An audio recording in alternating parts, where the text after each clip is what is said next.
welcome to another edition of the Magic Sandwich Show. I'm your host, JD Kane, and you probably hear there's a lot of noise here tonight.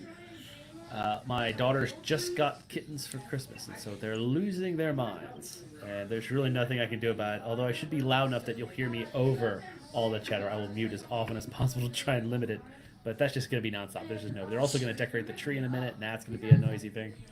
So we're just going to roll with that. Our guest tonight is Christopher Maute, who really doesn't need much introduction. I think we all kind of know who he is. And Converse Contender, is that the name? Didn't come through. Yes, you got it. Thank you. There it is. Yeah. Who I just met. Hi, what's up? But he and Maute apparently know each other from way back when. From the way back. Yeah, he is a devout atheist and hates God and loves sin. Something about that doesn't smell right. Yeah, no, he's a Christian. I don't know any more than that. That's literally all the information I have on is he's a Christian. That's it. You got it. I'm willing but I'm willing to listen to all the reasons, especially tonight's the worst reasons. Anyway, the main topic tonight is, I believe, focusing on creationism and how to talk to people who hold that belief. How to better converse, how to better get ideas across. I think that's the general idea. Is that about right? Yeah, that's what so I can tell you that it was inspired because even though I'm not much of a debater, like I think I debated once online, and it was the Neff debate, right? And he's a creationist. Anyway, and of course I didn't do well. It's not my thing. I'm not good at it. But I've watched hundreds of them, if not, many, many dozens of them. And, from the Kent Hovind ones that just totally got me inspired to be, to start my arc towards what was for me atheist activism, which I quickly kind of fell out of, to also moderating a couple of debates. And in fact, one of the debates that I moderated had a gentleman named Tony Reed supporting the scientific / atheist side of things, or the anti-creationist side, I should say more appropriately. And I want to give him a link in a little bit so he can come in as well. But I think that, because everything is so cyclical, because the amount of people and the kind of people that are contributing to the community are on such heavy rotation that I'm seeing a lot of mistakes, the same mistakes that we've seen for, since the beginning of these kinds of debates. And not mistakes like I want to fix your mistakes, like I have the secret. The best that I can do is just open a discussion about it, because I think that depending on what your goal is, like if your goal is just to sharpen your skills so that you can be as insulting as possible and own a creationist, if that's your goal, then I think the kind of discussion that we're going to have tonight's not going to be for you, right? If your goal is to, understand that you're probably not going to be persuading the person you talk to. There might be a couple people listening to you that might hear an argument said by you that they never heard before, and they've heard it in that way or in that context that you might, reach. But, being honest about, hey, sometimes even if I disagree with somebody, I can admit that even if I disagree with their content, I can agree that their process is better than mine. Like that was a good use of that argument, right? And maybe doing the debates, one of the advantages of doing the debates is sharpening your skills to more eloquently make your points in the face of somebody who is a higher level orator. So that's the goal, and just to have a chill conversation about it with atheists, with hopefully with Christians, hopefully with creationists. But a little bit later, I want to send Tony a link, and I'd like for him to come in and contribute, because he has a really cool channel, like Creation Science Taught Me Real Science or something like that. I'll have to find his actual YouTube page. I know that series. That's an excellent series. He had a really good one on. The one I've seen a couple times, the one on Kent Hovind, where he was talking about where he brought up the tax evasion, how structuring that, and also like some of the arguments that he used. It's really good. Yeah. And so I think Tony was in one of the debates before. That experience where it's like we discussing these things, we ended up going to look them up ourselves. Like, oh well, I've never heard that thing about information. What's that about? And you find out you didn't have that knowledge before. Mm-hmm.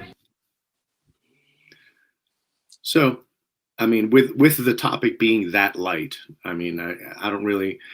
I have a place to start. Like I can just kind of spit out a couple of things that I consider suggestions, or I can just go through. Because I have a couple notes. I wanted to come as semi-prepared as possible, right?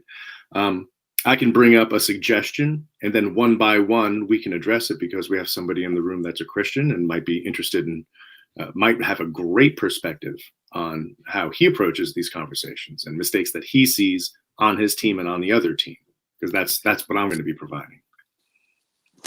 So sure, that sounds fine to me. I would just say that I'm going to be underprepared because I was told the topic was going to be bad atheist arguments. So yeah. Oh well, this fits within the umbrella of bad atheist arguments, right? Because so let me take a step back and readily admit that we could even do though the I can whole, still we could do the whole show on bad atheist arguments. There's some real doozies out there. there That's what I are was thinking it horrific. was. Yeah, That's it's where it's I would- going to include that, right? A little Yeah, bit. that's fine. Yeah, it's like, Um, I would argue that even like the problem of evil in some ways is like a bad atheist argument. It's just there's so many So problems. maybe we can start by defining creationism. Then what you consider a creationist? Because if you just mean by that God created everything, is that what you mean by creationism?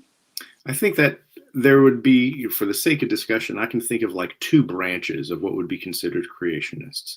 There are what might be considered the biblical literalists that would give the earth and the universe a 6 to 10,000 year age, and then there are ones that another camp that would extend it beyond that, whether it be for intelligent design theories that they use, or maybe Hugh Ross, who is a physicist who is also a creationist, but he just grants longer periods of time, I believe. I might get his name wrong. So maybe that's a good place to start. Maybe I can pick up there. So you said, and I think this is a point that some people get wrong, but it's common. So what I would say is that you said that some people are biblical literalists, and they take the text literally to mean a young earth or whatever it may be. I would point out what John Lennox pointed out in his book, 7 Days That Divide the World. I believe it's called 7 Days That Divide the World, where he says, wait a second, because there's a difference between literally and literalistically. So I can explain it like this. If Christ says, I am the door, for example, does he mean that he's a doorway, literally? Well, yeah, he does mean literally that he is a door to something else. But if you take him to mean that he's a piece of plywood with a handle, that's literalistically. It's like reading into it more than what was intended. And so I guess we could start there and say, and I would just say up front, like, that's not my position. But I do take the text literal, but what I would point out is, as John Lennox pointed out in his book, 7 Days That Divide the World, or the Earth, I'm sorry if I got that wrong. He says, of course, the term day there, yom, is like if I said back in my day, I'm not referring to a certain 24-hour period. I'm just referring to a period of time, for example. That's just one example of the text. But so it can mean a few manner of things. But maybe we can start right there, and you can pick up on that. Yeah, I'm happy to take that correction. I was absolutely painting in broad strokes, and admittedly doing so just to kind of give a super basic answer to the question. And exactly what you did was one of the things that I would suggest when agreeing to a format or a topic of debate, right? Like, make sure that your terms are clarified.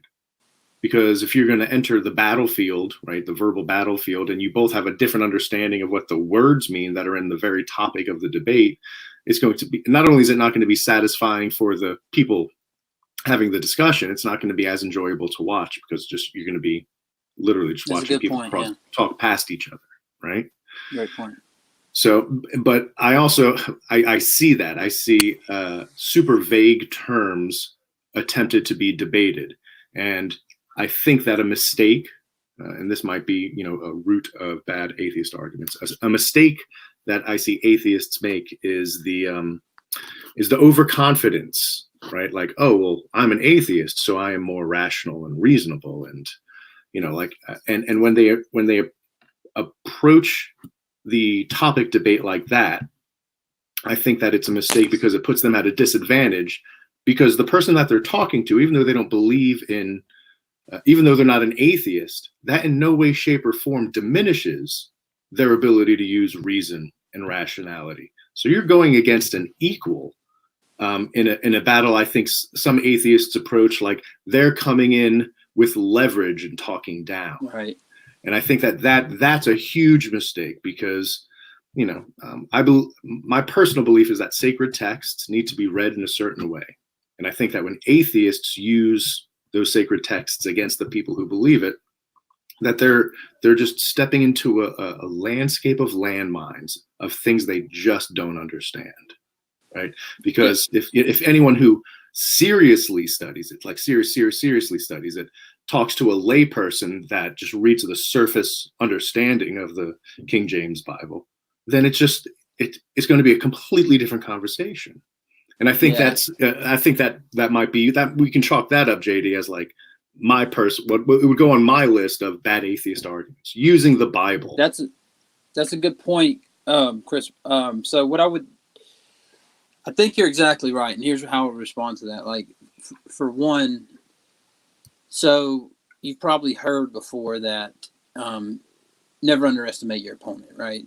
But there's another principle that's very similar that I used to hear in sales training and business development in general, is that is when you talk to somebody and you assume that you have this altitude and you go in all headstrong, then you're almost more vulnerable of being shown to be lacking. So, for example, not just lacking, but like it almost is unbecoming of you. For example, if I go around telling everybody, for example, that I'm a great, I play keyboard, and I'm telling everybody, or I play drums or whatever, and I'm telling everybody all the time, right? And then I get somewhere where there's a piano at it, and I jump on it and start playing or whatever, and people are just kind of like, yeah, we get it, you play. But like if nobody knows you play, and then all of a sudden one day you guys are at a wedding or something, and you hop on and you start jamming, people are gonna be like, whoa, I didn't realize you could do that. So it's I think that's a good point you made. I would say though, to kind of get my position, get the meat of the argument, like I think that people can be metaphysical naturalists and say, hey, look, everything natural can be explained in natural terms. But again, I guess another distinction we probably need to make is the distinction between levels of explanation, because I see this a lot with non-believers, is the different levels of explanation. So they'll say something like, well, God couldn't have done, look at evolution and look how successful the theory is. You think that God could have done this, and it's a mistake to put God and evolution as a competing hypothesis or competing explanations, because it could just be that God created everything and then used this natural method by which to bring about human life. And so that's another thing, is miscategorizing explanation. And as some people put it, I believe the guy who invented the automobile his last name was Kahn, if I'm remembering correctly. But let's just say Kahn invented the automobile. Now, if somebody were to ask, what is the cause of the automobile being invented? And one guy goes, well, it's the laws of physics and the law of the combustible engine, and it's aerodynamics, and it's all of these physical processes. Or somebody else says, no, it's Kahn. He's the reason why the car was invented. Those aren't competing hypotheses. In fact, they're not even good hypotheses by themselves. They're only a good explanation of the car when combined. So maybe you can respond to that. And well, yeah, help. I mean, it sounds like sounds to me like the point that you're making is, an extension of the point that I was making, which is to clarify your terms, and which is also going to clarify the arguments, which I think the goal is to prevent crosstalk.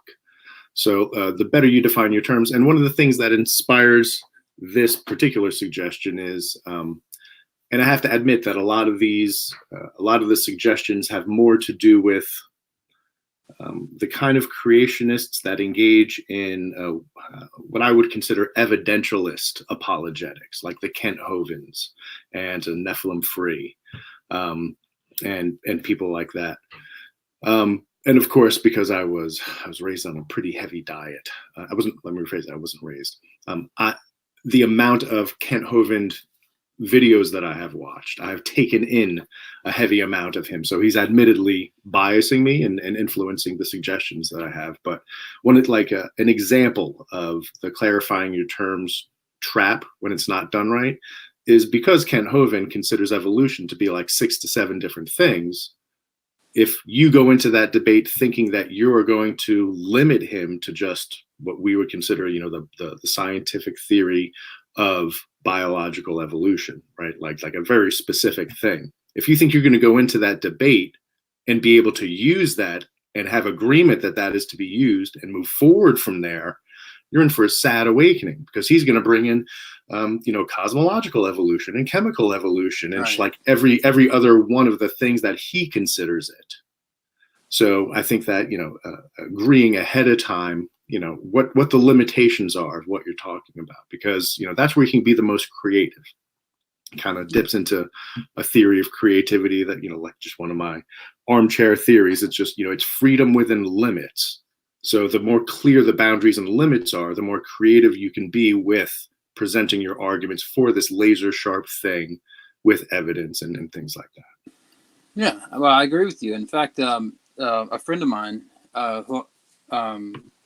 Modern Day Debate, James at Modern Day Debate, he had a debate between Kent Hovind and I don't recall the other guy's name. I really should look it up to give this guy credit, but they were debating on this topic, and I sent in a super chat and to ask Kent Hovind, and he asked him, he said, Converse Contender says, what's the difference between literal and literalistic?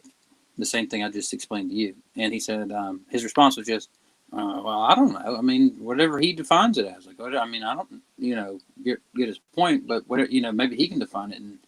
And that's fine if you don't know what that is. But I would say that his whole thing is based on the fact that you got to take the text literally. So, I mean, I would know that thing, for example, if I had studied this all these years, I would know the difference between those two terms, for example. But another point I wanted to make, though, was that I think, so for myself, I think that, so let me just put this out here and then you can tell me what you think about this. I get a lot. Well, show me God right now. Show me God and show me what you should be able to show him or explain him. You getting lovins? You getting enough lovins?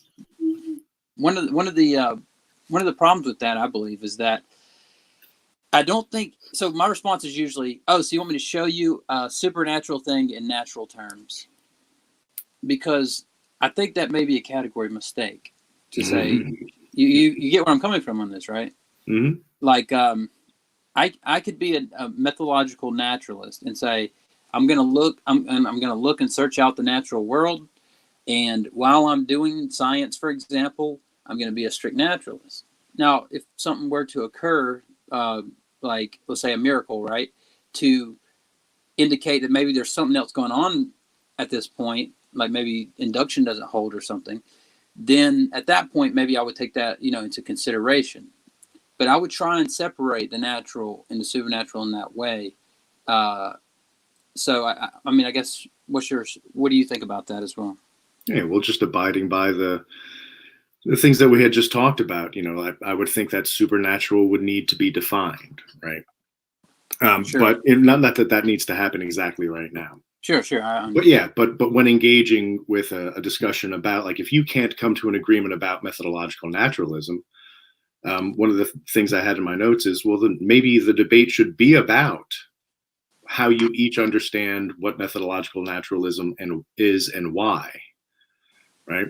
So because there one of the suggestions that I was gonna get to later, but I'm glad they're kind of coming out a little more organically by you and I just going back and forth, is the ability to people going into these debates that are going to be upholding a version of informal science communication, right? Because when arguing with specific creationist claims, it very, very frequently is about a version of science that they may be using as evidence in the face of either counter evidence that the scientific community finds more compelling, and consensus of experts, or blah, blah, just being able to talk about these kinds of uncertainties with confidence. And for instance, methodological naturalism, there are legitimate critiques against, in the philosophy of science, there are legitimate critiques against science. There are legitimate critiques against hiding behind methodological naturalism, right? But there aren't usually the arguments that are brought against it by Christians or creationists in debates. So in having the confidence to just, openly talk about provisional knowledge that's meant to change, the self-correcting nature of an imperfect system, right? Because science is a man-made system, the scientific method and stuff. And being able to admit that there are, it's not perfect. It's not doling out facts. It doesn't prove things. Right? It is just, as you mentioned, or because you mentioned methodological naturalism, I think that you and I could agree, just based on what you said, that it's just natural explanations for natural phenomena. Sure. So, if we can agree with that, we can not only move forward with the conversation we're literally having in real time, but we can use it as an analogy for the suggestions that are kind of coming out of this. Right, because there's two levels of this conversation, right? Yeah, there's the conversation which I'm digging. It's like I'm trying to. I almost feel like I'm shifting in my chair as I'm like addressing each of the different levels. Like sure. This part of me likes the kid in me likes the sugar, while the adult in me likes the whole wheat. So you guys are playing smooth jazz over there. So, so I would say this, so you have the argument about the facts, right? Well, I've seen this rock layer, and you've seen this rock layer, and then we have this argument about rock layers or whatever. And then there's the noetics of the human mind and the capacity that people have to compute and think about these things, and I don't want to get too deep into that, but what I wanted to point out was, when talking about these things, obviously we all have a bias, right, at some point, but we need to, but what I'd like to do is, so for example, I see this a lot. I see a lot of proofs, and people will come out with a proof, and then when somebody argues their proof, they'll get kind of defensive, and then they'll start a match where you and I see. What I like to do is I like to say something more like, well, Chris, doesn't it stand to reason, blah, blah, blah. And then you can either go, no, I don't understand why you would say that, and we can move forward. But, it's interesting because I think Dr. Jordan Peterson makes a good point about this, is he says, if you're playing Monopoly, you and a friend, like me and you, or you and I are playing Monopoly, and I'm like, Maute, I've got Park Place, and I've got all these buildings, man. I'm destroying you, and I've got all this money. Look at how much money I got. I'm just waving money. And then J.D. Kane comes in, and he goes, so what? He just walks in the room. He's like, so what? You don't even really, that's not real property, and that's not even real money. It's we look at him, we're like, because he's not playing the same game as we are. So he's not in the same, he's not doing an internal critique. He's looking at it from outside and saying, no, you guys, that doesn't matter. You've got a flawed understanding of this money. But as Jordan Peterson points out, it's if you're not in on the game, you're going to be having a completely different conversation than the people who are inside of the actual atmosphere of the arguments. So I think you're right about that, because you were like, if we can agree on metaphysical naturalism, then we can move forward. Well, at first you said metaphysical. I thought at the second point was methodological. I'm sorry. I meant methodological. I'm sorry. It's all good. Okay. Yeah. I'm sorry. I may have said that. I'm mistaken. So I meant methodological naturalism. If I wasn't clear about that.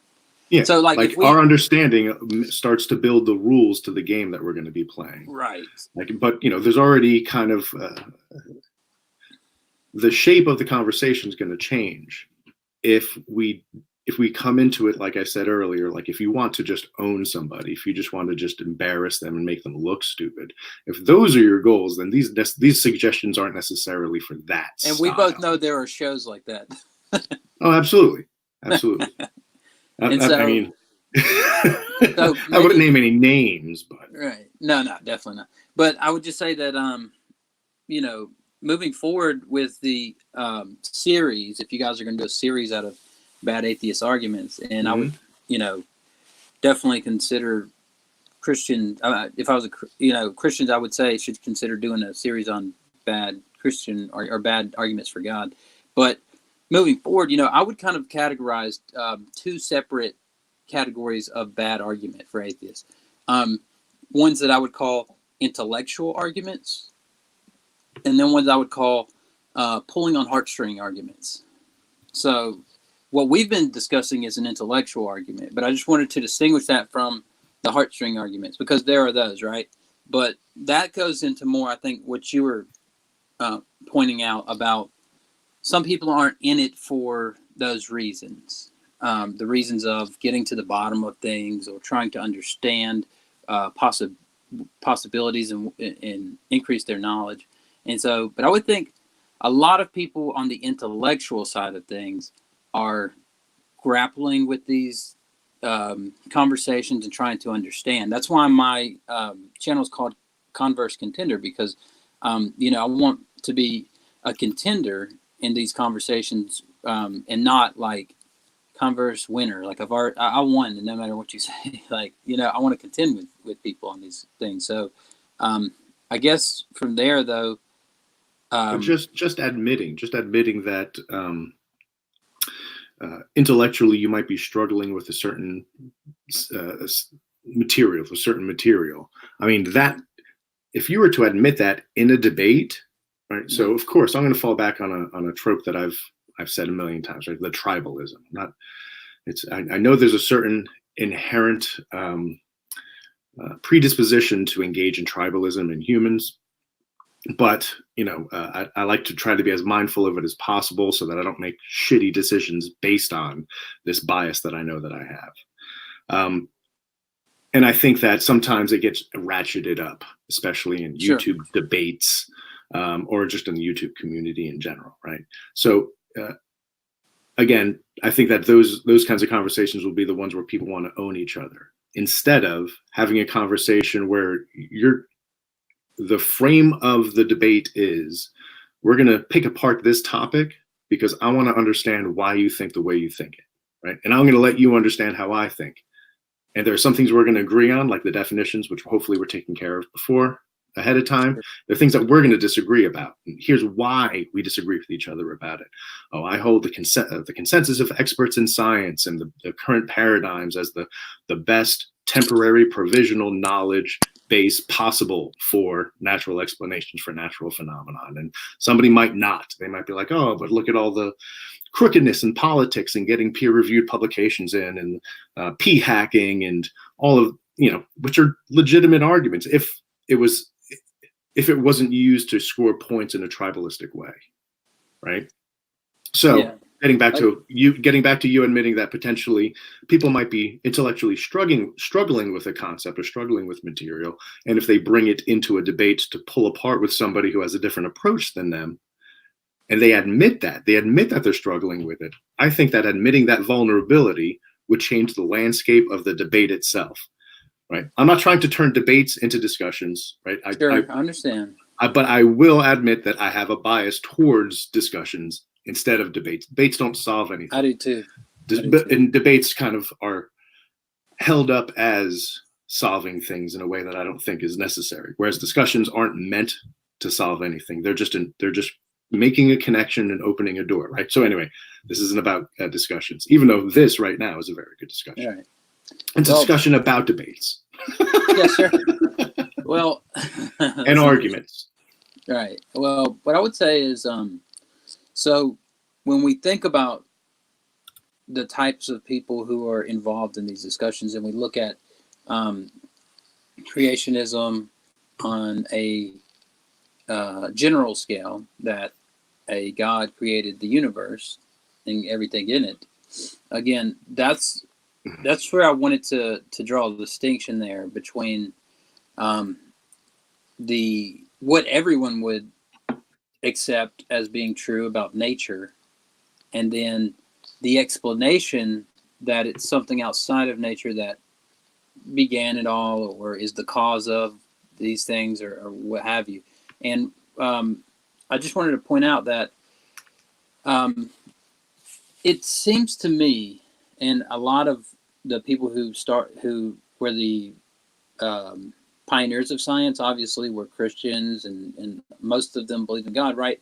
But what I want to point out about that is not that means that Christians are correct or anything like that, but rather, I think they were right about the book of God's revelation and then the book of nature. So they've seen it as you need to look at both and then derive what you believe from both. So, and then maybe this will help clarify what I mean by that is, if something is true, let's say evolution, some fact about the nature or science, if it's true and you're a believer, then it's true. God did it that way. It seems to me that a lot of times we hear something and then we go, well, it can't be true because it doesn't meet what I think about scripture or whatever it may be. And regardless if what you think about scripture, for example, if it's true about God. Like, God made it that way. So you have to check your interpretation at the door and then look at what God has actually done in this worldview, right?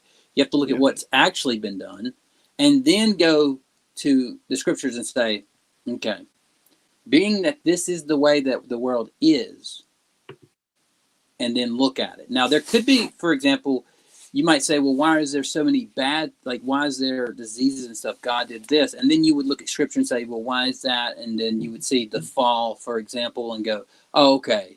So after the fall, God stepped back and things, kind of erupted on earth, tornadoes and whatnot, that kind of thing. So I just wanted to bring out the point that I think a lot of people get this wrong. You need to look at both. So I just, sometimes it just seems to me like people who believe in God tend to, focus more on the scriptures than what's actually in the world, like what God actually created, for example. So. Yeah, and I think that people who debate creationists sometimes have a ham-fisted and inarticulate way of making their points. And I also think, and this can be chalked up into the kind of side conversation we're having, which is shitty atheist arguments. Right. Is debating against creationism is not an argument for atheism, right?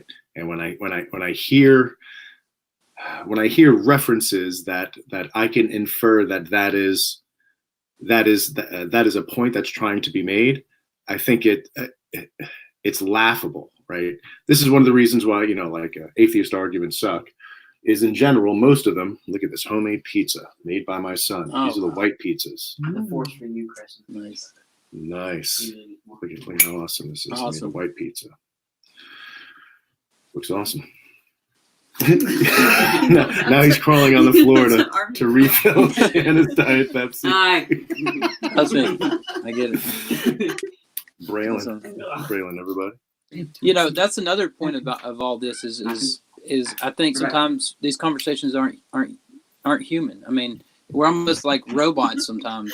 It's like that we can be having this conversation and then your family bust out laughing, and it's a human conversation, man. It's interesting. I feel like sometimes people are like robots. They're just no, look at this fact here, and then they just want to, at some point you have to appeal to, could you be wrong about that, or and then let's have a conversation like you and I are having, even if we're having a debate and I completely disagree with you, and I can still crack a joke or something like that, and we can have a more human conversation. Then I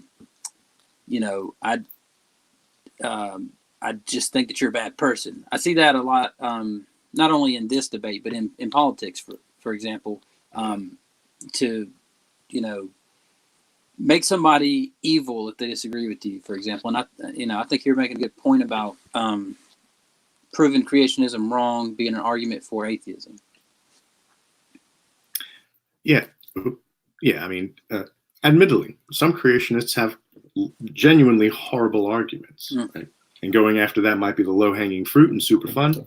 Some creationists might have more sophisticated and layered arguments, right? And that kind of leads towards just as with any debate, if you're going to actually take it seriously, do your homework, like understand where that person is coming from as best as you can, or what their stylistic choices are and stuff, right? And what their arguments are going to be in the face of, I'm sure, I'd like to think that nobody's like, oh, I have the argument that no one tried on Neff or Right. Kent Hovind or someone like that. The point of doing the homework is to not reinvent the wheel. If you think an argument is really good, by doing your homework, you can see them. Thank you. You can see them respond to it as they were brought up by other people, and be prepared to counter argue the argument. Because I moderated a few debates, right? And I wasn't, as somebody who is an apatheist atheist, I wasn't satisfied with the performance of some of the people that were arguing against, that were arguing, I'm not going to say arguing for atheism, that would go against what I just said, that would be arguing against creationism. Mm-hmm. Some of them were just like insults. Like, I couldn't believe that this guy was just like, well, you're wrong and you're a fraud. And I was just like, well, that's not an argument. That, as a moderator, puts me in such a weird position. Yeah. Like, that's an insult. That is not an argument. You can't, that is not counter. No, right, don't that's do an that. ad hom, right? Yeah. So, I don't know, where was I going with that? So, I'll pick up on that. I think you're right about that. In that same debate with Kent Hovind and the other guy, sorry, I don't remember his name, but it seemed like they kept resorting to, since you don't buy my interpretation of Scripture, you just don't want to submit to the Scripture. So obviously, and it's just kind of like, well, does that follow? Because you have one and he has another, and you guys are both saying you don't accept mine, so obviously you're not submitting. That's kind of begging the question. And I think you're right about that, because sometimes it breaks down. But I just want to get a quick point in based on what you just said, because this is a fun one for me. I actually think that having creationists making arguments that as scientists we consider anti-science, right? The language just seems anti-science, some of it, not all of it. But from a science communication perspective, I think it's a great thing to be challenged in such a way that you need to be able to justify why you're doing what you're doing. Okay, I'm using this version of the scientific method in this particular field. This is the best way to do it because it follows what maxims. Those maxims are good because, just being able to articulate it, I think, is a skill lacking in most scientists. I can tell you that. And I think that being challenged through these creationist arguments is a great opportunity to get comfortable talking about and justifying why, if you think that the scientific method is the gold standard, why? You can't just say it and have it be accepted. So one thing I want to point out is that while I think there's a lot of bad arguments that are made, I think that and I know people are probably like, why don't y'all disagree already? I'm sure it makes for better footage, I'm sure. But what I would say is that there are some good arguments, but what I would say is it's more of the prediction argument. So, for example, I like Albert North Whitehead and other philosophers who pointed out, why didn't the scientific method arise in the Orient, in China, or in Africa, or here or there? And then they go, well, there were, for example, algebra and other related fields that popped up in different countries, but that was mainly due to for example, trade. So like if there was, you're trading with other nations and on a large scale, you're trying to figure out, for example, okay, if I owe him 3 pennies back for this, then, and you're getting into mathematics and things like that. But the point that, why didn't anybody think about the world and say, oh, I bet you that there are fundamental laws that everything acts according to. And so I think it's a good point made by those philosophers, because they point out, well, on atheism, would you assume that everything was mapped out according to certain orderly principles, and so finely tuned in instead of saying, well, it's probably just random. Like I can see that argument that an early atheist who, before any science or any of this, you have this early mindset, and you would maybe be walking around the world looking, and you go, oh, a rock fell off a cliff, for example. You probably wouldn't think, I bet you every time it falls off a cliff, it accelerates at 9.8 meters per second squared, right? But to have that thought that I bet you that operates according to a certain law, for example, I think it was a good point that it makes sense if there's a lawgiver or like somebody who would specifically order it. So in that sense, it's kind of predictive. You predict, because there's somebody that's creating order, that there would be order, for example. So I think that's more of the argument that I would use, something like that, because it's not getting into the minutia and saying we disagree on the science, but rather it's just saying, hey, look, according to my worldview, like it's something that I would predict to be the case, for example. Yeah, and if that was a problem for the person that you were, scheduling a debate with, then maybe the debate should be about worldview. If the person feels strong enough in talking about like the psychology of belief formation, which would be delicious.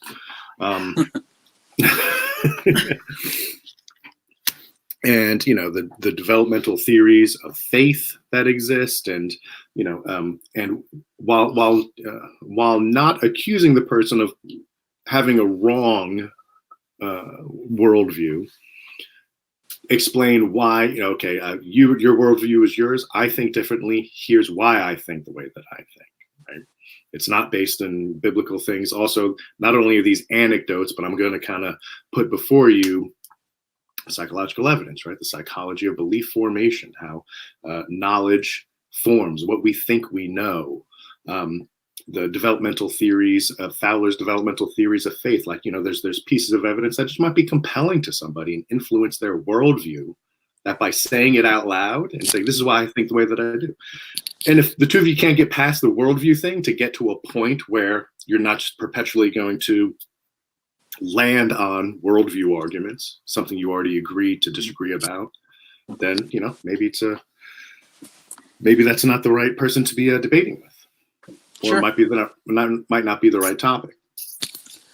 But I know people get sick of the worldview thing. So in the same sense, and I think that the worldview thing kind of, I don't remember hearing it as much with the Ken Hams and Kent Hovens of the evidentialist proselytizing when I was getting into that. It kind of became more popular after the precept argument came about. So speaking of precept, I also want to say that in the same way, I think that creationist arguments are good for people that are fans of science or scientists or, believers in science or people who trust science, however you want to phrase it. Mm-hmm. That it's good for them to, get used to explaining why they think what they think. I think that presuppositionalism, as much as I disagree with it, put atheists on their back heels, because their wheelhouse was this body of evidentialist arguments that websites were dedicated to. And then somebody starts getting philosophical on them, and they don't know what to do. And then philosophy became fetishized and weaponized. But I do think that to a certain degree, it's good to be able to know just enough as a layperson to kind of understand the kinds of arguments that should somebody shift to a more philosophical mode. I think it's a good thing for people that are supporting their faith to be challenged in that way. Again, totally disagreeing with the argument itself, the content. But I agree with you, but to a certain point, like, so So That's damn good pizza. because we want to hear, because we want to talk about predictability, right? And so we want to think about some of these things, and we want to say, for example, okay, why did people become scientific around this certain point? Well, it's because they started reading into the scriptures and then seeing things like the heavens declare the glory of God, and so on and so forth. And excuse me, as I believe it was Kepler that pointed out, I'm thinking God's thoughts after him. So he's like looking for, like, I wonder how God did it. And like, so anyway, I know you're going to disagree with some of that stuff, of course, but I did want to make another point, though. A side point is that, so I hear with younger creationists a couple of bad arguments.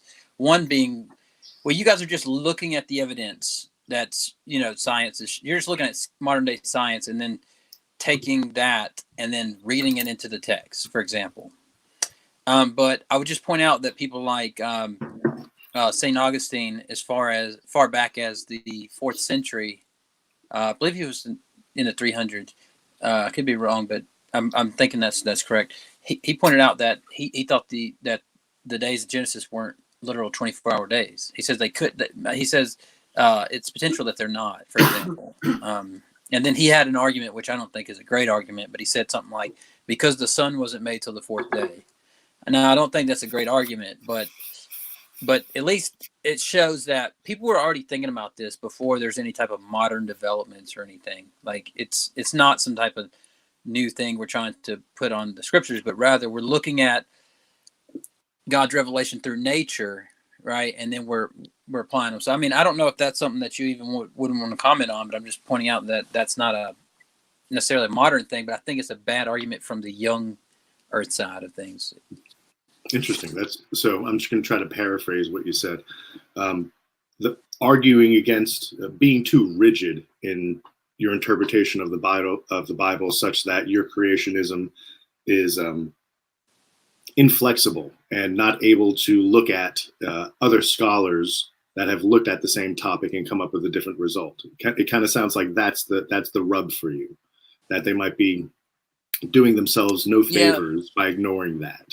Yeah, and I hear Kent Hovind and a lot of these other guys say this all the time. They'll go, "Well, if an 8-year-old read it, would he get what you got out of it?" And I would just point out, like, that's a terrible argument, because, like, I actually have an 8-year-old. Like, like my son's 8-year-old. Awesome. I'm like, you think that my son is going to look at the book of Ezekiel and understand it? Like, it's just not a good argument. He's, you don't put it up to their standards and go, well, if they read it, they'd get what I got out of it. Okay, is that an argument for your view? I don't think so. And I also argument. So pivoting off of that a little bit. Go ahead. Sometimes what I'll hear. Okay, so at strict adherence to a creationist interpretation, a 6,000 to 10,000 year creationist version that is being spoken about by evidentialist apologetists.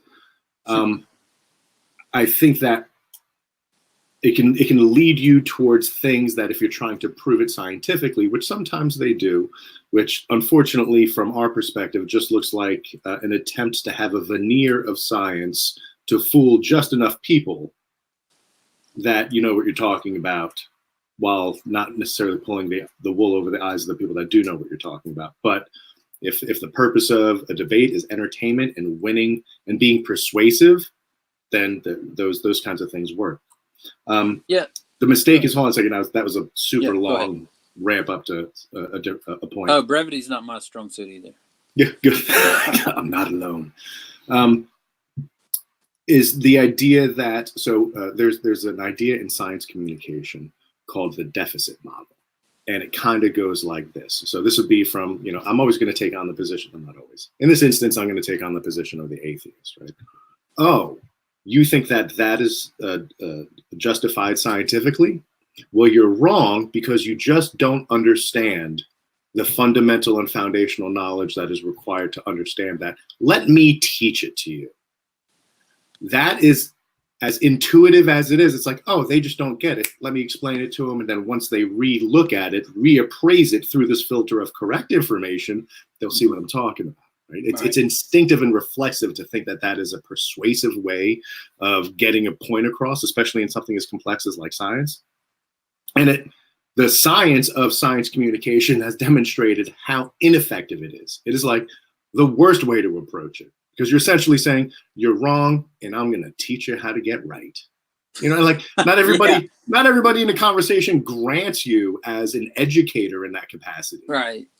You're an authority to them. So that's a good point. I make this point, for example, in a different way. Many of, like, if you check out some of the material I have on my channel, for example, I was on the Scholar Fiction show the other night, and then I've been on other shows where I've said the same thing. Is that, you know, when I look at the evidence for people being confronted with different beliefs, it says when you confront someone with a belief that contradicts their beliefs explicitly, they cling tighter to their beliefs, or at least they tend to. People tend to. I guess if you, like, what your point is that, hey, you think you're going to come as an authority to this person and be like, well, I'll explain, like, because while I get what you're saying, that that's a bad atheist argument, I think there's the counterpart to that where, you know, creationists try to look at specifics in fields, like different specific fields, and then try to derive from having some little knowledge about something to therefore God exists. Like, well, hold on, wait a second. Let me explain to you about nucleic acids or whatever. And then they end up coming to the conclusion that, see, God created it. I'm like, well, that could have, you know, I at least know that could have, you know, that's a natural process, for example. But I think your point's correct too, that on the other side, when you go, no, they just don't understand it because of how they don't know as much. You know, although I'm not a presuppositionalist, I think Saitin Bruggencate makes a good point about this, where he goes, when an atheist and a believer looks at rock layers, or looks at a fossil, for example, one of them goes, oh yeah, look at that fossil, millions of years, and the other looks at it and goes, no, thousands of years.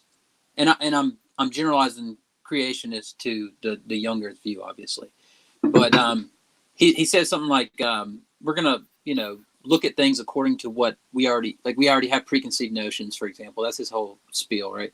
But for example, and he gives one more point that I just wanted to add, and then I'll shut up. But he says, if it was true that Adam, you know, was born the way young Earth creationists think Adam was born, as, you know, a grown man, for example, or at least, you know, an older man that's able to communicate with God and so on and so forth. When he was born, how old was he? Well, he was 1 second old, but he had the appearance of, you know, that he looked like he was, you know, 30 years old or whatever. So I think it's a good point. And of course, I don't take that line of thought there, but I just wanted to point out that I think the point that you're making is made by apologists, actually. Like, you're not going to go to somebody and then go, yeah, but look at this fossil, and like the way I'm, you know, look at the science behind the fossil, and then convince them. Like, they're just going to stick to their view most of the time, I would think. I agree. Would it be okay if I invited Tony in? Even if we're just going to hang for another whatever minutes? Do whatever. Okay. Up to Can you JD. take care of that? Yeah, that's fine. I was going to say something that we were talking about earlier. And if you got, go ahead. if you guys want to challenge me on anything as well, that's fine. I mean, we've been agreeing for the most part, but I know we do disagree. But we're talking about bad atheist arguments, and sometimes I take that, and then I want to bring up the bad creationist arguments. I think it's refreshing. Sorry. It's refreshing to hear what you consider bad arguments on your team. Right? Yeah, I almost feel like I'm trying to balance the scale. Yeah, my wife is right next to me. She's a deist, Shanna, and she and I were literally having a conversation about bad atheist arguments. Oh, so you brought up the worldview one, the Ken Ham one. I think that a mistake that atheists make is that the atheist position is the neutral ground from which everyone needs to support shit. It's the default position. Yeah, It's I the do. default I position. think that's lazy as fuck. The default position one. Default position. That's exactly what he said. Excuse me. So it's just arbitrary. It's arbitrary and entitled. I agree with you. It's like, hey, look, well, everything's natural. So obviously naturalism is the case. Like, what? Or at least we should start with that. Like, I can understand like methodological naturalism and saying, hey, look, to look at natural things. It's a tool, right? It is a tool, and the rule book for this particular tool, which doesn't answer everything, is that it is to be used to attempt to unlock, I forgot what the fuck I was saying. Naturalistic explanations to natural phenomena. I'm sorry, I can't read and talk at the same time. No, yeah, I agree. So I would just say that, like, sometimes when we try to look at supernatural, we try to explore the supernatural realm, for example, with naturalistic, methods, for example, like when they did the studies on prayer. It's like, well, hold on a second, the people that were praying for a certain result, and so on and so forth. There are all these arguments that show that it was at least biased, for example. And like most of the groups were Catholic, for example. There are many things that went into it, and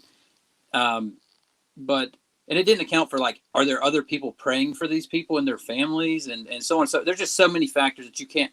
So what I would say is, yes, we should explore the natural with naturalistic methods. Like, it just seems common sense to me.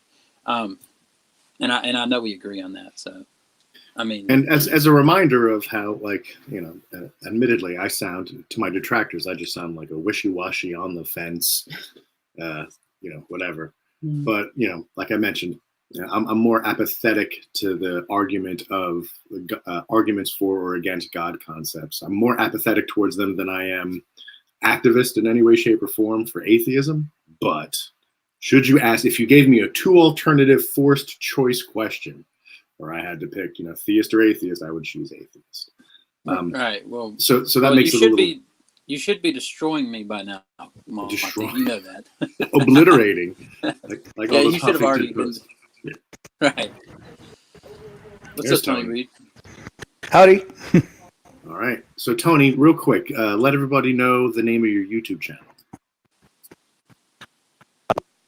You're on mute. Called. Are you guys able to hear him? He's robotic to me. I'm not able to hear him at all. No, you're still robotic. No, it's choppy. I'm not hearing anything.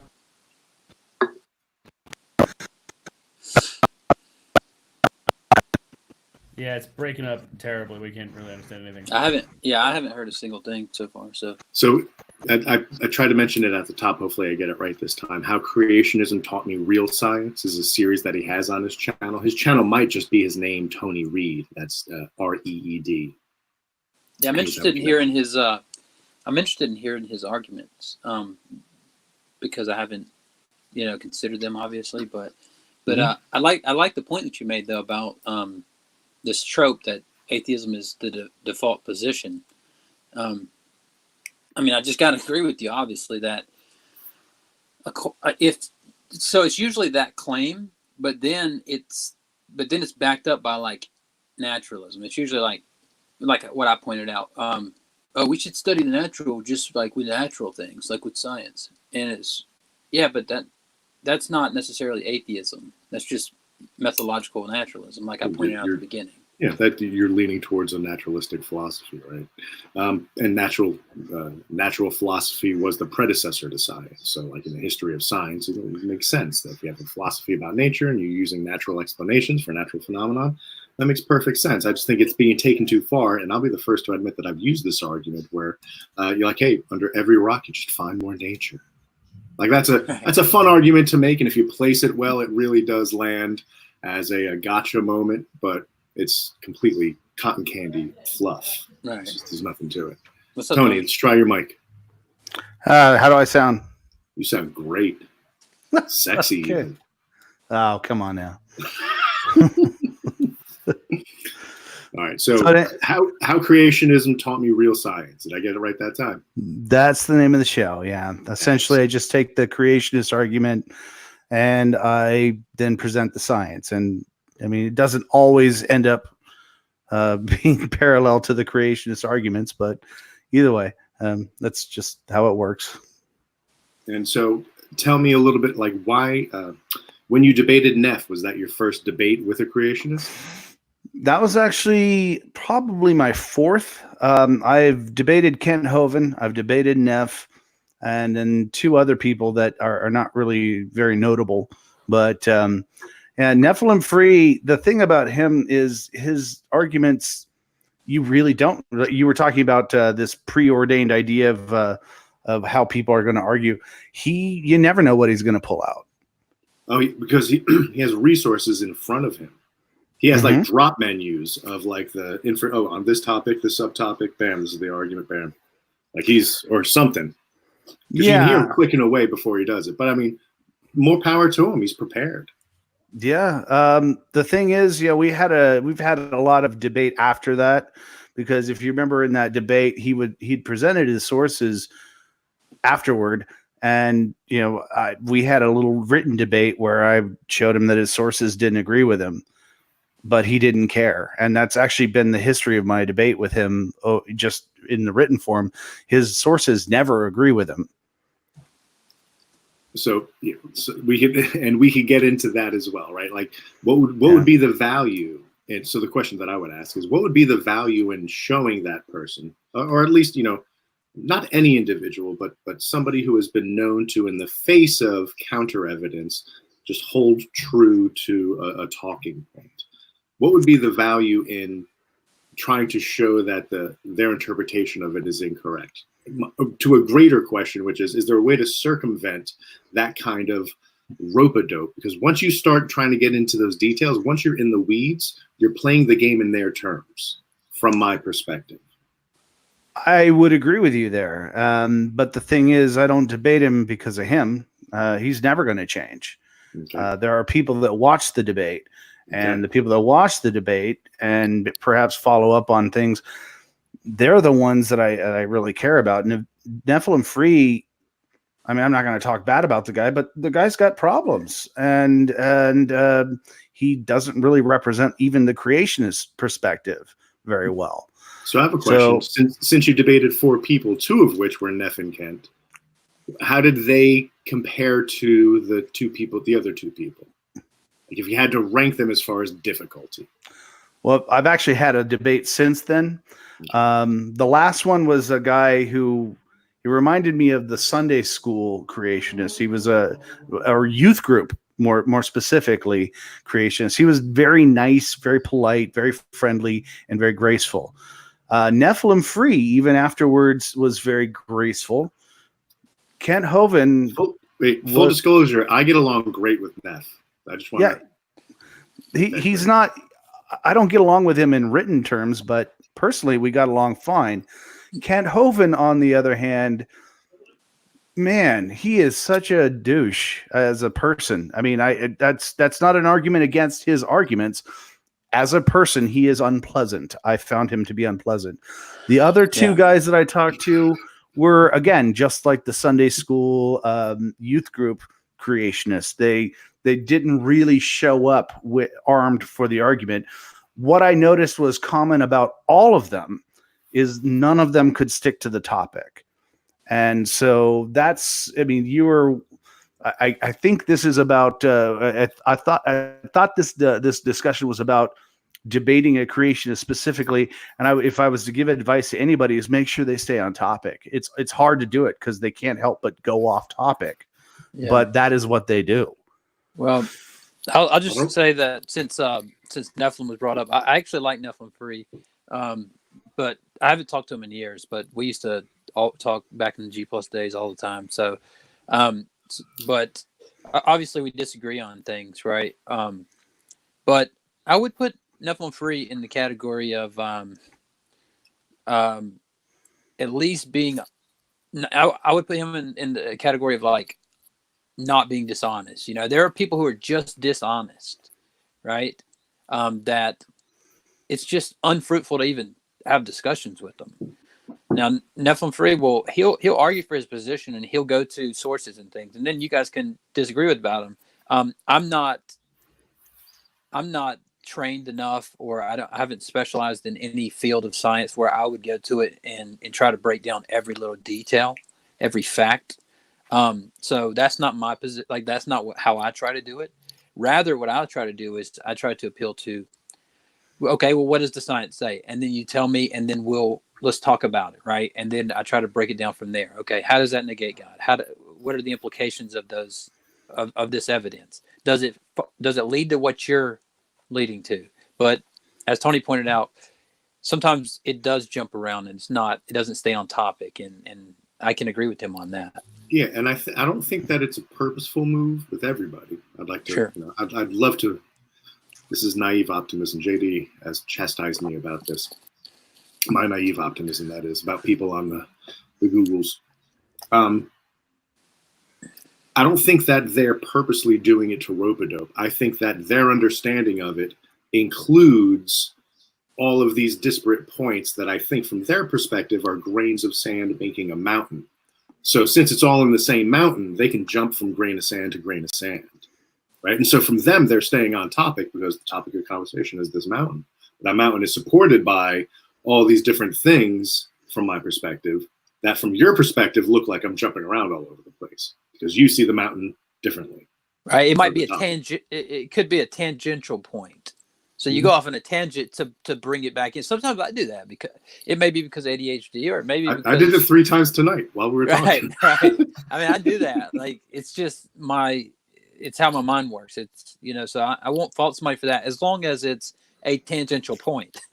As long as you bring it back around at some point. Yeah. To as what long as we you were land the talking plane. about. If you land the plane, take it off. Go. Right. No, we're just not. Well, we're not going to just fly until we run out of gas. I mean. Well, ahead. some of these. What do you say some of about the that, Tony? Well, I mean, as far as, well, first of all, I don't agree that Nephilim Free is honest, because when he cites his sources, but they don't say what he says they do, and when you show them that, he changes the subject to, you can deny things all you want, but blah blah blah, and that's not completely. I don't feel he's honest. I do feel Kent Hovind is honest. I'm surprised that I feel that way, because the other way. Yeah, I thought he was dishonest at first, but then I debated him, and I realized this guy actually believes his stuff. He really has no concept. Well, Tony, yeah, go ahead. I'm sorry, interrupt. Well, the other thing I was going to say about the tangent, though, is I have noticed, and you would be you Converse contender, you'd probably be the best person to enlighten me on this. It seems that creationists tend to make creationism synonymous with Christianity, and specifically the Bible in general has to be true, or it can only be true if creationism is true. And so when like, for example, a gentleman I debated, nice enough kid, but when we were debating creationism, he started bringing up cities that we found that were mentioned in the Bible. And I'm thinking that has nothing to do with flood geology. That has nothing to do with creation. That has to do with those particular cities. But, for him, if creationism, the Bible is one single work for him, and it might be for you too, but it surprised me to see that he couldn't stick to the subject of creationism and rather made it broader towards Christianity. And just so you know, not a Christian. I would call myself an atheist, or even better, an apatheist. I have no interest in converting somebody away from creationism or, Christianity. Creationism, I'm happy if you believe it, just don't call it science. But I'd love to hear your explanation of that kind of making synonymous the creationism and the entire Bible. Well, there's a few points I'd like to make. One, you said something like about the Bible being one work or something, and I just point out that a lot of people look at the Bible as a book when it's a library of sources from the ancient world.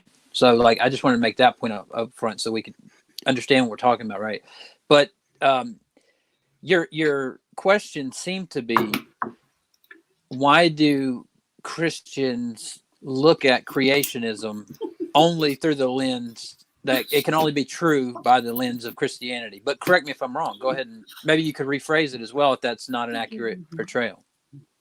It's almost accurate. I don't Okay. mean Christians, because plenty of Christians accept evolution. Sure. Lots of them do. In fact, I most do. people who accept evolution are in fact Christians.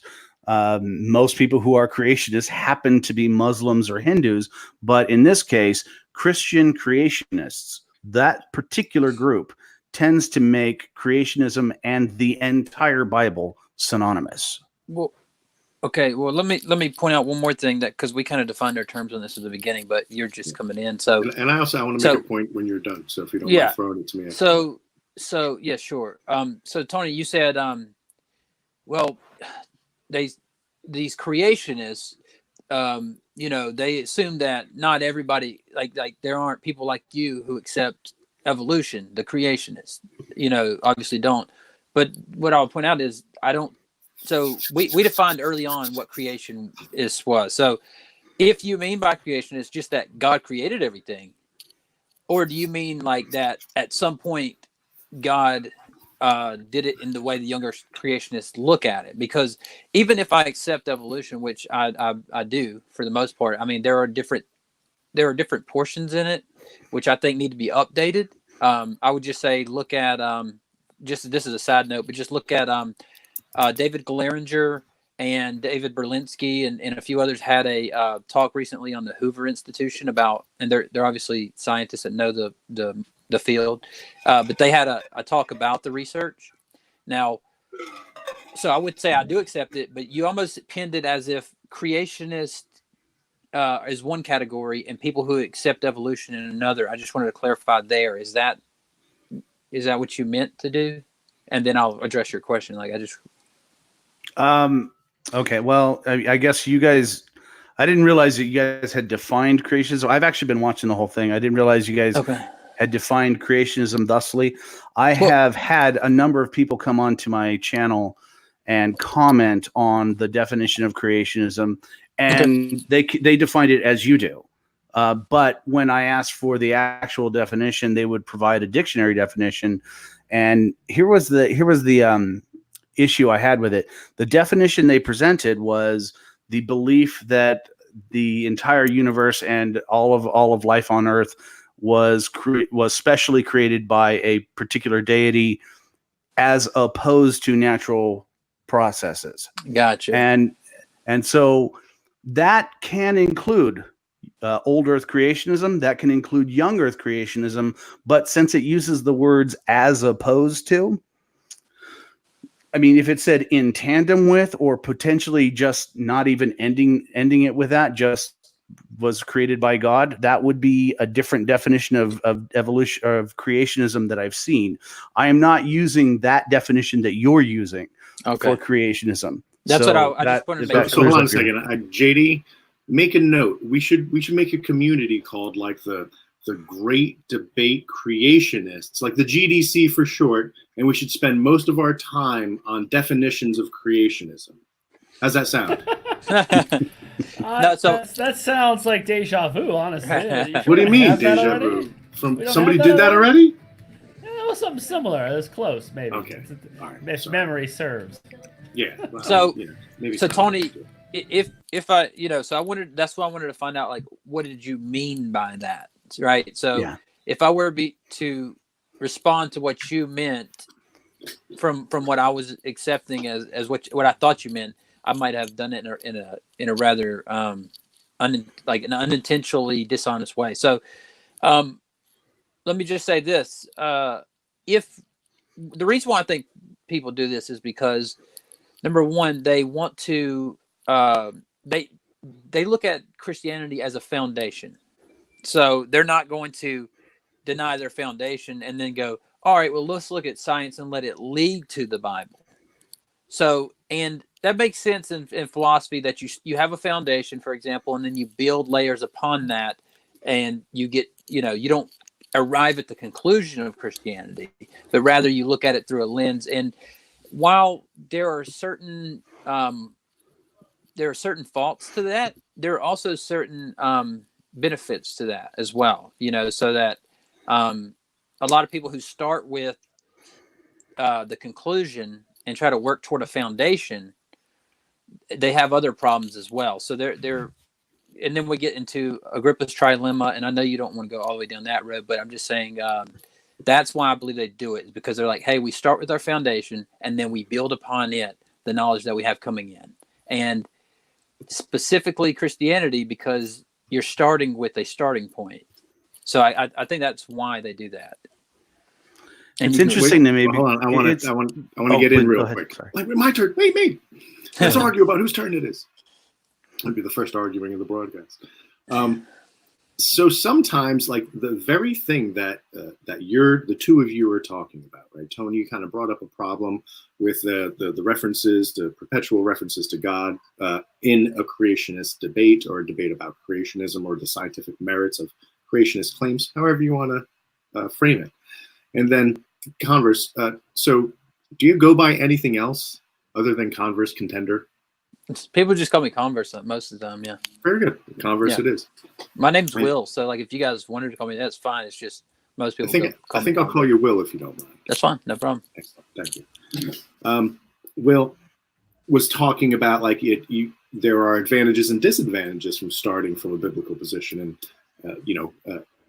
either using that as a conclusion to look for foundations, or using it as a framework within which to look at scientific. I think that that's an interesting discussion, because there are going to be cases where at the very core of the person that you're talking to, they're more interested in proselytizing, right? And sometimes they'll get to the very end of the debate, and that's when they'll bust it out. Like, Sci-10 Atheist was good at this, because when he'd get cornered philosophically, he'd be like, listen, I'm not here to argue philosophy with you. I'm just concerned for your soul, in the same way that I'd be concerned of watching a friend walk off a cliff. I'm paraphrasing. Right. And then Kent Hovind kind of does a very similar thing, where he's like, hey, listen, you can believe what you want, but what's in the textbooks is what I presented, and it's all wrong. And, that makes evolution a religion. And if you're going to make it a religion, then it can't be taught in the public schools. And an argument, like the core of his argument is what is being taught in schools. That's why he uses textbooks to get to his points, right? So you can circumvent all of his shitty arguments, from our perspective, shitty arguments, and just ask him about that. Like, so let's cut to the chase. Are you concerned for my soul? All right. So let's talk about proselytizing. Let's talk about the way that you can get to me, because the method that you're using ain't gonna work, right? Or whatever could come from that kind of discussion. It might be valuable to just determine ahead of time of whether, like, what is this? Are these claims that you're willing to, are these claims that you're making a hill you're willing to die on? Or are you just struggling with them intellectually and you want to hash them out? Or are you just using them as bait to trap me into proselytizing about being concerned about my soul at the end, right? And hopefully they'd be honest with you and be like, well, of course I'm concerned for your soul, and blah, blah, blah, blah. And maybe that could be the framing of the conversation. I don't know. What were you going to say earlier, Tony? I just wanted to get that one point in. Well, now it seems kind of pointless, but I was going to bring up something about the idea that you have to have a scientific foundation for your belief, for your Christian belief. I mean, and I hate to quote the Bible, but I mean, Jesus did in fact say to Thomas, you've seen me and therefore you believe, but blessed is he who hasn't seen and yet believes. So why do you even need science to be a Christian? You don't have to have a scientific basis for your belief. I'm absolutely fine with anybody who says they believe something, and I'd love to hear about their beliefs. In fact, I don't even mind if they try to around on you. Yeah, could I turn that around to atheist arguments? Do atheists need a scientific foundation to come to their conclusions? No. Yeah, so I don't think that people argue we need a scientific explanation to believe in God, but rather Christ said things like also beware. He said stuff like beware of false teachers.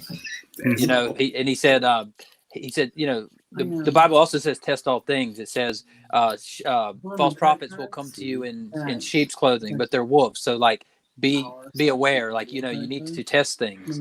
So I would say that's another principle in the Bible. That's hey, check out the world. Like, but I can agree.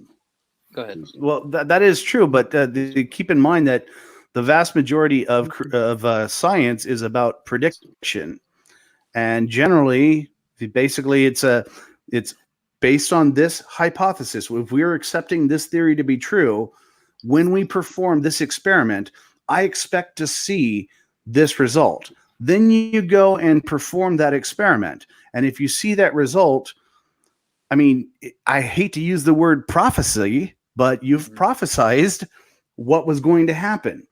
And that is what science does. It predicts the evidence before we find it. And so again, I don't see how that's a false prophet. That's quite the opposite. That is, I mean, when you don't find what you expect to find, you change your theory. That's what the scientific method demands you do. Right. And that's why I think a lot of Christians, I don't want to say most because I don't know the research, but that's why I think of a lot of Christians and other people who believe in God accept evolution fine, because they look at what's created and they do what I do, and they go, well, if it's a fact, then God did it that way. Like, it just makes sense. And so I need to look at what I'm looking at and say, well, hold on a second. These people, like, for example, in Genesis, did they write it this way because they're an oral culture and it wasn't written down when they first said it, and they used it like for example, there's a correlation between the days that the air was, like the days that the water was created and the days that the things that dwell in the water were created, for example, and then on with the sky and the birds and things like that. So but the other point I wanted to make was I don't think it's clear though that people need to have a scientific explanation, but rather we want to look at the world around us. So science doesn't lead to God. And I think you might have taken me the wrong way when I said Christ told us to challenge things and test things and beware of false prophets and things like this. So, keep your critical skills in order. He didn't mean that like, I don't know. It just seemed like you misunderstood me on that. Maybe you can rephrase your argument. I probably did misunderstand you because, I mean, you don't really represent the creationists. I mean, sure. Not one of us here, as far as I know, is a creationist. So none of us is really properly armed to represent the creationist position.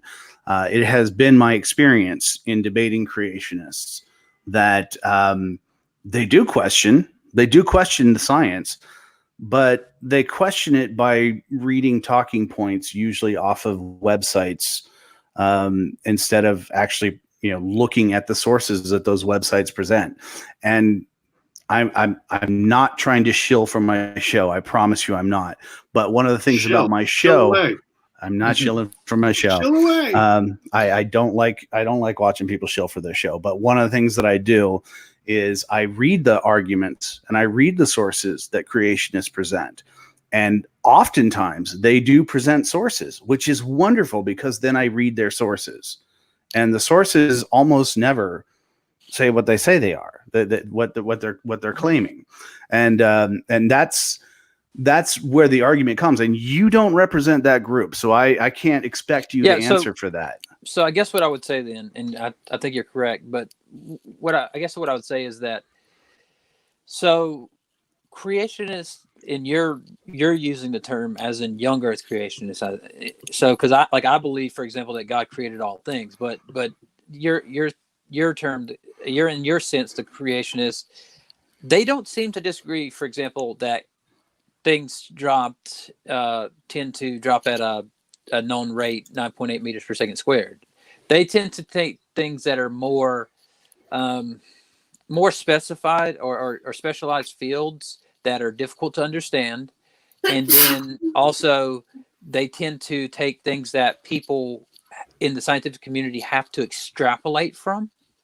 And not saying that they're wrong to extrapolate from these things, but I'm just saying you take one thing, like, for example, the evidence for like a whale-like to cow-like, a cow-like to whale-like being, right? And you look at the evidence for it, and then you have to extrapolate that due to the evidence we have, this transition actually occurred, and so on and so forth. And then they look at those things, and I think because sometimes they use what's difficult to understand, but the other point is, they don't really disagree on things like known rates of gravity, the speed of light, like things like this, until you get into obviously flat Earth beliefs and stuff. But that doesn't represent the Christians as Anything. It doesn't yeah, represent anything. right.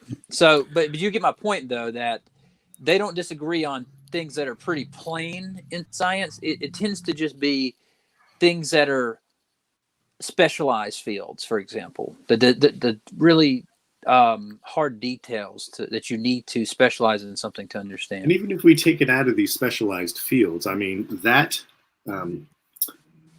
the results of scientific study are underdetermined, right? Getting into the philosophy of science means that it doesn't necessarily, the theory that was used to frame the study and to come to the prediction, the support of this theory, or the support of the null hypothesis, right? The results could be framed differently within science. People have competing ideas of why things happen. So when somebody does a study and it shows this, and they come to this conclusion, all it takes is a different lab that looks at it differently to get the same exact results with the same exact methods, but their explanation is different.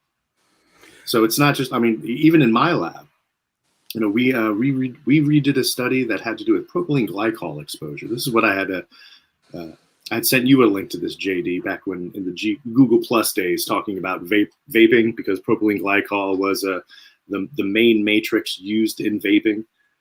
And I said, I don't know about the flavors, but there's no harm in propylene glycol inhalation, right? Because we did this study. Previous research had shown that it was actually harmful, right? But because we did a study based on the way we understood things, and because we did things in what we consider obviously a more methodical way, we were able to critique the methods of that paper in order to critique and reframe their conclusion such that it was the opposite of what they said, right? So even all of this as an example of, even within science, within specific fields, if you're looking at something differently, that is a legit thing to do, because even though the purpose of hypotheses is to predict, what it predicts, and should it come true, does not do anything other than support that hypothesis, right? You get to reject the null hypothesis. It might also support other hypotheses, but that's why it's underdetermined. It doesn't specifically determine that the theory it was generated from, the results support just and only mutually exclusive that theory. So it is a legit move. Of course, it seems sneaky from our perspective, but it's a legit move to be like, okay, those were the conclusions, and I understand how it makes sense in this framework, but from this framework, it looks different. Well, we talked. You guys talked earlier about explanations and how things are explained, and it's very easy to explain anything. You can explain anything from any point of view, really, if you have the creativity. And so one of those things you were talking about, things that are extrapolated, like, for example, the whale, the land mammal to whale. And you're right. In and of itself, that is an extrapolation, and it may go too far, except for the fact that it actually predicts exactly where we find particular fossils in particular strata, in particular geographical locations. So, but to getting back to Chris's point, though, you're right. It doesn't prove well, it proves the hypothesis correct. It does not prove the theory correct. You're absolutely right. Hypothesis. It doesn't prove the hypothesis correct. It supports the hypothesis. Because Isaac Newton, he made some predictions that were true, but his method by which he came about those was obviously wrong. We accept the general relativity. And so I get your point, though, that, like, hey, at least it's got some predictive power, right? It has explanatory power as well, because it explains a lot of what's going on, the scope of it as well. So I get your point, obviously, but I would just have to say that I think that's what they're resting on, is that it is not what. So they would call it an extrapolation, for example. They wouldn't say that it was the same as gravity or the same as, other laws of gravity or things like that we know in science to a mathematical degree. They would just say that, hey, at some point you got to look at this and extrapolate, and we got to accept what you're saying. But I don't know. I guess that we don't disagree on that. I'm sure that you probably don't disagree with what I said there.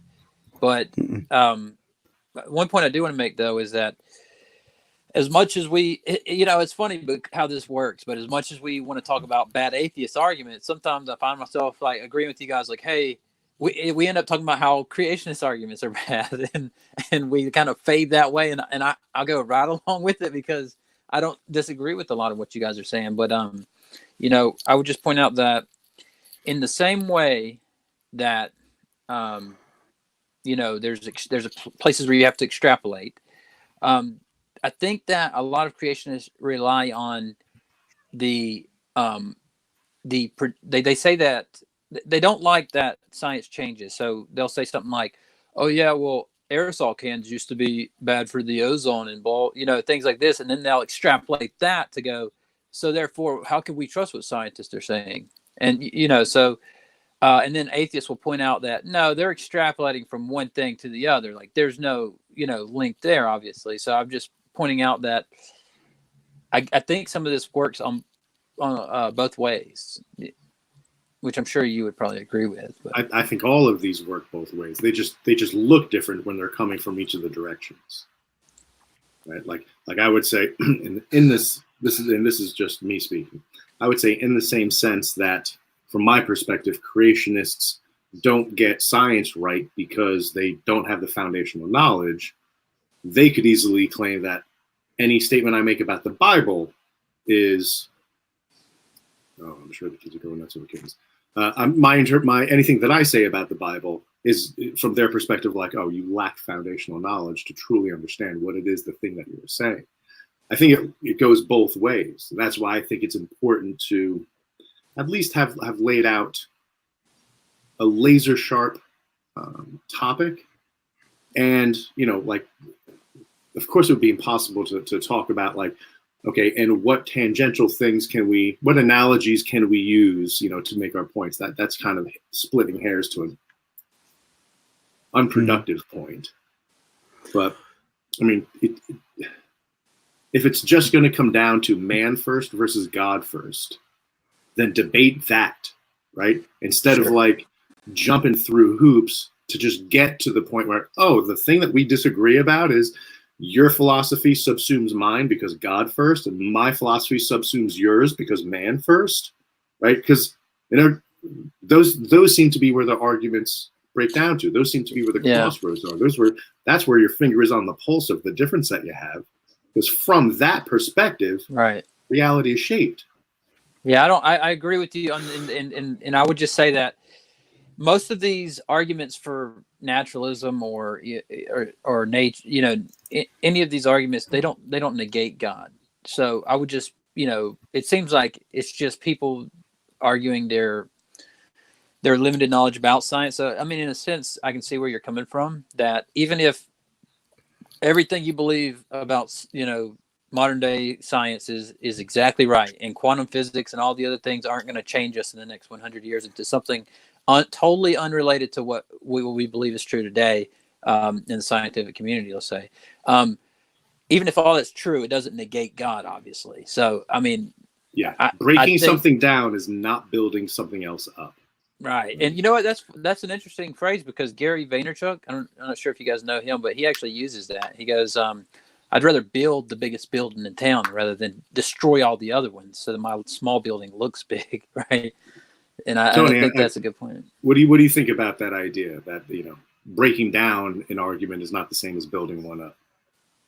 Well, I obviously already agree with that. I mean, that's not what I ever attempt to do, except in the argument or the debate that you moderated with myself and Nephilim Free. The point of it was, what are the practical applications? And if you'll recall, when I began that debate, I began by conceding, for the sake of argument, that creationism is 100% true, that evolution is 100% wrong. And even if that is true, that evolution is wrong, it still has practical application. And that even if creationism is correct, it has no practical application. Now, that is risky. That is a ballsy move, right? Which could totally work, right? I think that it was brilliant when I heard it. My fear was you being able to maintain center, because the arguments against the very nuanced thing that you're trying to do they seem insulting. And as soon as you're insulted, you have gone from your cold emotional state where you can thread that fucking needle that is beautiful, right? Like, I concede everything. Pragmatically, it has use. It's utile. Here's all the things that it's useful for, even if it's an as-if theory. I'm paraphrasing what I heard. Is that a fair assessment? That I didn't think about it from the insulting point of view, but yeah. Well, only because it seems insulting. I don't think I don't always think they're meant as insults, but as soon as you're insulted, you're knocked off center, and your ability to cold state logic these things becomes a hot state where, like, they got the best of you, right? And what I saw from that debate was you getting your goat gotten, and it having an effect on your performance. I might be getting my goat gotten. Yeah, not because he was crushing you with arguments, but he has a gish gallop. He talks for long periods of time. He says a lot of fallacies in a short period of time, and it put you back on your heels. Now, again, I don't think he said anything that was like, you're an asshole. Like, he wasn't insulting you personally. But sometimes the way he frames, like, oh, well, maybe you just have a misunderstanding of, or just like the way he goes into his arguments can be insulting. And I'll happily take on board that maybe they didn't affect you in the way that I was perceiving it. But I certainly did see you. I did see your ability to maintain center kind of deconstruct as the debate went on. From my perspective. I could see that. You probably looked that way. It was really more that I was shocked that he made the arguments he made. When he did that entire list of scientists looking at things that we see in nature, and then assuming that because he believed they were designed, that was an application of design towards, flight or something like that. It really shocked me, because I thought, you need to establish that those were designed first. Then we can talk about how design has a use. But he didn't. And I'm not saying it wasn't designed. Like I said, I began the argument saying, let's just assume it's true, but I need you to show me the application of it. Right. And so that's why I looked the way I looked, because I was like, that you totally missed the point. But I will say this, I'll give Nephilim credit. He was far more on topic than Kent Hovind. Kent Hovind never got back to the topic. He never even attempted to show an application of creationism, and I do mean young Earth creationism, right, of course. But so much to the point that at the end of it, we didn't even get to do our closing arguments because he just bailed out of the debate. Oh, that's not good. So that actually brings up another quick topic, and Will, I know that we've been dominating the conversation for the last little bit, so I'll happily throw it to you after this for a reaction. Yeah, go ahead. I think that the version of the people that we debate is determined by our approach, right? So I'm going to bring Matt Slick's name up. Even though Matt Slick, I don't know him to be a creationist. He might be, for all I know. He is a different person depending on how you approach the conversation. If he sees that you are, coming in hot, he'll lean back, his hands behind his head, talk slowly, right? Like, his approach is like very like, oh, okay. I will just play the long game and do this, that, or the other. I kind of saw him do that with Skylar Fiction the other night, because Skylar Fiction came in hot. If you don't come in hot, he'll approach you very differently. He'll joke more. He'll concede more modesty. He'll be more humble. as humble as he can get, right? Right. But I do think that and I tried to have a conversation, the kind of discussion that we talked about earlier with Kent Hovind, and it seemed, I'm not going to read into his mind, but his behaviors gave the impression that he started getting uncomfortable when the thing he wanted to sink his teeth into wasn't getting anywhere. So like towards the end, it became really clear that he wanted me to answer the questions he asks people he debates. And me not doing that, me kind of sidestepping them and dismissing them was, it was driving him a little not so crazy, right? So, yeah, I just think it depends on the approach that you take. Now, Will, have you done debates? Yeah. Are you a debating guy? Yeah, I debated Jim Major. I'm a moderator on Modern Day Debate, and I've debated on there a few times. I debated Jim Majors. I debated on the Trinity. I debated Tom Jump on the definition of atheism. I've debated scholar fiction multiple times. One time was years ago when G+ was a big thing. And recently, just like maybe, days. Yeah. So I just debated scholar the other night as well, like just a couple of nights ago. Or actually, what is it? Today's Friday, so Wednesday night. And then I've got some other discussions set up, but I do live streams all the time where I welcome atheists and people with other beliefs to come in. So I had a channel years ago, and then I got off of YouTube completely because I was in construction, and then I've just come back within the last couple of months, started back up my channel. A lot of people remember me from then, and so I've actually got a lot of people are welcoming me, and I think it's because I'm doing kind of what you were just mentioning. I'm willing to have a rational conversation, and I'm willing to talk with anybody and do it in such a way that accommodates growth and progression. So, for example, I'm a moderator on Steve McCrae's channel, but then again, I'm friends with Dragnot and Tom Jump and these guys. You see what I'm saying? So, a lot of the dynamics between the channels, like I'm learning, right? But I'm talking with everybody. Like, you know, I wasn't that familiar. Wait a minute, you said Steve McCrae. Who's that? You don't remember him. You're like, I forgot who that guy was. Well, just like the other night, I didn't really know Raging Atheist. I had seen him a couple times before, but like he came on and we started talking and awesome guy. He was just like, hey man, I love the way you're having the discussion. I think that it's refreshing and I love it. So I agree with you that I like how Matt Slick does where he just kind of sits back and goes, all right, so you're saying you believe this, like, but I think you would even admit that the view that you gave of Kent Hovind, that there are plenty of atheists that have that same, when you start challenging their views, they start going, well, hold on, wait. No. And then they get into like this argumentative kind of atmosphere where now you're all of a sudden on the defensive and you're like, no, you are. Yeah, some would say atheism is unstoppable. Others would say atheism is unbearable because they're just coming hot, so hot, for fucking no good reason. Now, I'm gonna, JD, I know that you have to go. I think Drag already left. I'm happy to wrap this up with the stipulation that we have this discussion. We have this kind of discussion again, not necessarily maybe on Magic Sandwich Show.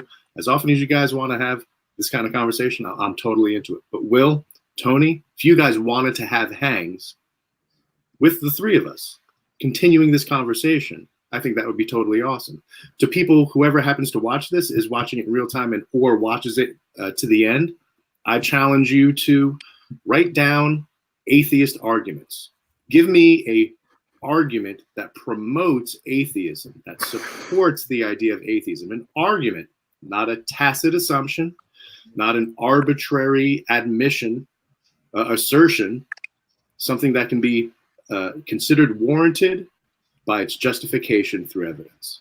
So with that, if it's okay with you, JD, we'll wrap it up. All right. Go ahead and close it out, Matty. Okay. For those of you that haven't already, smash the fucking subscribe button.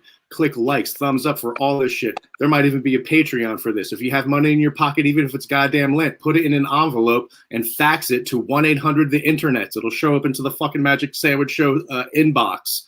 All of your money. Takes lots of time to do this shit. What am I doing? You know, promoting. Are you okay? Promoting and marketing. Everything all As right? perfected by the field of psychology. I'm persuading you, motherfuckers. So there are literally a team of people, hundreds, I think, that make this show happen. And in order for them to make the time to do the thing that is the thing that you love, because you're watching right now, please put your hand on your computer monitor and pray with me. Isn't there just like 4 guys? Shh. Hundreds, 400 guys that are doing this. Isn't this just like their hobby? Would you stop it? I'm just asking questions. Anyway. Everybody asking questions. That's it. That's it for Thank for you all this for time watching, around. everybody. Have a good Bye-bye. night.